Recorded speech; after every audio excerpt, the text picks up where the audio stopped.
What's up, guys? Good evening. One last running back video, and tomorrow we will be moving on to a new position. One last reminder, Hawks Nest stream has been moved to tonight. It will start in about an hour, so 7 o'clock over on the Hawks Nest channel. Tune in, be there, or be square. All right, running backs. We're going to start with an interesting one. Chris Rodriguez Jr. of the Kentucky Wildcats, 22 years old. This guy has been circling around Seahawks conversations in recent months, I think. With a good reason. 6 foot flat, 217 pounds, bigger guy, 30 and 5/8 inch arms, 8 and 5/8 inch hands. Didn't do much of the combine, just did 19 bench press reps, which is okay. Couple of the big boards really like him. ESPN thinks he'll be a 4th rounder. Sports Illustrated kind of thinks he's in that area as well. PFF says 5th or 6th. Draft Network says 7th. CBS says undrafted. Mock Draft Database has him going in about the 6th round, and that's what I think is probably going to happen here. He didn't have a great 2022, partially because of a suspension. You look at the numbers, you can see in 2021 he was awesome. Almost 1,400 yards, 13 games played. But 2022, he was productive, don't get me wrong, I'm not taking away what he did. He gave you I guess better to say over 900 yards in 8 games. But it's not the same. He's a physical runner. He runs with a full head of steam, great in short yardage, which is the thing that I always talk about with the running backs on this team. He fights hard. He's somebody who's going to push through the pile, keep his legs churning, and squeeze out every last yard available. He was productive in college, like I said. He waits for the hole to open up. He's a patient runner, utilizes pretty good vision, and he had success with zone runs and gap runs. And again, that's important around here because you know Shane Waldron likes zone runs, but Pete Carroll likes gap runs. So if you have somebody who can succeed in both areas, you've got something. So you're already pretty intrigued by Chris Rodriguez just based off that part of the resume. But what are the issues here?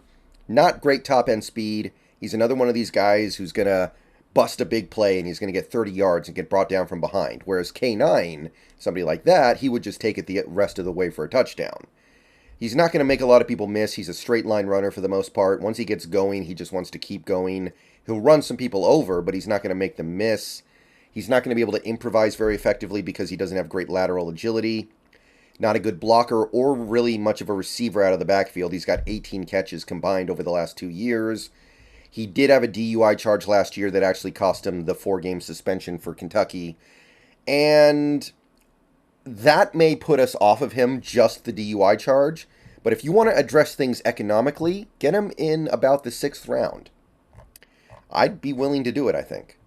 All right, next up we have Cameron Peoples of the Appalachian State. I'm not sure what they are. But he's 23 years old, 6'1", 217 pounds, a little bit on the bigger side. 32 and 5/8 inch arms, 9 and 3/4 inch hands. Not a great combine in terms of his 40-yard dash. The jumps were pretty decent, though. 37-inch vert, 10 foot 1 inch broad. Most of the big boards have him right on the cusp of being undrafted. Mock Draft Database has him in the 7th. I don't know if he's going to go in the 7th or not. That's a pretty tough call. I mean, once you get down to prospects of this range, it's just kind of a crapshoot. Did not have his most productive 2022, which is part of the problem. He only had 9 games, barely over 100 carries, just under 600 yards. So he's a good player. He's productive. He was almost at 1,000 yards in 2021. But coming off his not best season is not going to help. So I don't know. This guy might be available sometime in the UDFA pool. He's got good contact balance. He pushes through the line well. So got some power running back traits that we're coveting right now. He's got pretty good vision as well. He runs with patience, willing to set things up, willing to try to stage a good opportunity for him at the 2nd level. And in theory, at least, his size and his anchor should be enough to handle blocking responsibilities on blitzes. That being said, he was injured quite a bit in college. I think he had 2 major injuries over the last few years. I think he had like a broken foot and he tore his ACL at different points. He's not very elusive in the open field. Another one of these straight line runners. Plays with a high pad level. He plays kind of standing up, which means he's a little easier to take down when you go at him low. He's not especially productive on passing downs as a receiver or a blocker yet. Like, when I say he's theoretically big enough to handle blocking, my choice of word there is very much intentional. He didn't play very much on third down in college. We don't know if he can do it. And he's got 8 catches over his last, 21 games. Like, very, very thin sample size there. And he's not much of an improviser when it comes to, like, oh no, the backfield got penetrated. What do I do now? What he does is typically just kind of run forward and get tackled. So, definitely appealing traits here. He plays with a good style. He plays with the ferocity that I'm looking for right now in a backup running back.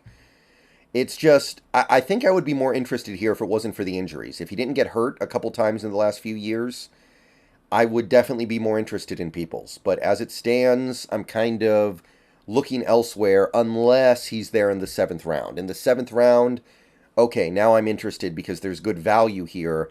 But before then, I just feel like I can get a similar player who doesn't have the checkered injury past.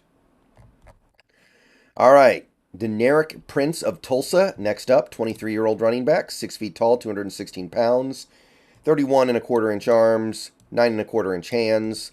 Nice 40 time, 4.4 pretty much. Okay acceleration, 1.53, 35.5 inch vert, 10 foot 4 inch broad, decent enough.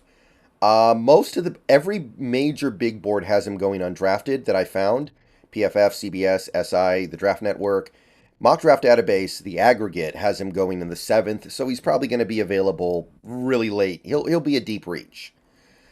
He gave you 8 games in 2022, and he was quite productive. 729 yards on 126 attempts, 5 touchdowns, did a little bit as a receiver, not a lot, a little bit, not really a specialized trait of him. But what you're getting with the Deneric Prince is potential. I mean, this guy's pretty big. This guy, his playing weight might be 220 pounds, but his 40 time was 4.41. That's a pretty rare combination of size and speed. So you're getting a very talented running back, I think, who just didn't produce a ton in college. Which, okay, that's a little bit alarming, but when you're in this area of the draft, you gotta like the upside, right? He's got a lot of power once he gets up to full speed. He's going to convert speed to power and bulldoze his way through tacklers. He'll push through them. He'll keep his legs churning. He does all that stuff you like to see on short yardage. I think he is a good pass catcher despite the fact that he doesn't put up monster pass catching numbers. I think that has more to do with how Tulsa used him. And he's got good contact balance. Like as a power back, in terms of providing somebody who can get you those short yardage pickups, pretty good. His acceleration, like I said, is not great, though. I didn't love his acceleration. He doesn't offer much in pass protection, which is disappointing because he's got the size for it. Doesn't have open field moves. Another one of these running backs, and this is going to be true of a lot of these guys in the late rounds, they're straight line runners. They make one cut and they go. He's a little indecisive in the backfield sometimes, which is going to be a problem on short yardage. The flesh is willing, but the spirit is weak when it comes to unlocking his true potential as a power back. So the way I put it with Deneric Prince is he's very talented. He just hasn't unlocked that talent yet. He may never, but I think he's a really appealing back. Now, he's a gamble for sure. If he doesn't figure out the mental aspect of being a running back, it's going to be very tough for him. But if you draft a running back that you trust in an earlier round, like, say, Roschon Johnson or even Evan Hull, Deneric Prince, you can kind of gamble with him. So I would take him in the 6th and not feel too bad about it. You probably don't have to, but I would be willing to do it. So if he's there in the 7th, you better believe I'm all over that. One more running back, guys. Final running back we're going to take a look at here is Travis Dye of the USC Trojans. Could not find his age. 5'10", 201 pounds, 28 and 7/8 inch arms, so short arms, 9 and a quarter inch hands. A couple of the big boards have him going in like the 7th, but most of them have him going undrafted. So he's going to be a fringe 7th rounder, I think. And this guy, he's been very productive across Oregon and USC over the last several years. His best year was at Oregon in 2021. He played 14 games and gave you almost 1,300 yards and 18 total touchdowns, 46 receptions. So he's a very productive, very multifaceted, versatile threat. USC last year, he saw his usage go down, but he was still very effective. Had over 1,000 yards as an offensive player overall. So, a lot of production here. As a player, He's got short strides, and that's actually a good thing. The short strides allow him to jiggle around in open space a lot, make this move, make that move, make this move, make that move. Oh, I'm going to use this move to set up that move. You like the short strides on these guys, for sure. He knows how to put his head down and get the tough yards. Like when it's time to just say, you know what, I'm not busting the 30-yarder here. I just need to go get my 3 yards and move on to the next play. He knows how to do that. And great pass-catching production. I think if USC utilized him more in that area, he's a guy who may very well have ended up with 100 total catches over the last 2 seasons. He just wasn't used like that at USC. He's smart, I think, with the way he sets things up as a running back. He's smart in utilizing his blockers. So positive traits here. Now, he's been injured a couple times in his career already, so the injuries are starting to already rack up a little bit. He doesn't have the breakaway top-end speed. He's going to get caught from behind. Another one of those guys. I don't know if his tackle-breaking skills will translate to the NFL level because he is on the smaller side. And he's not going to give you much as a pass protector, so still limited on third down despite his tremendous pass-catching skills. So, overall, Travis Dye, he just kind of strikes me as kind of dull. I think he's one of these guys who gives effort and has just enough talent to be really successful in college, but he's not going to be able to translate that to the NFL. I don't know if he's going to make a team. Like I said, I don't really think he's going to get drafted, and I don't know if he's going to be able to make a team. It's just probably not in the cards for him. I just see, okay, he runs with good power, but he's small. So how's that going to work in the NFL? I don't know if it's going to translate.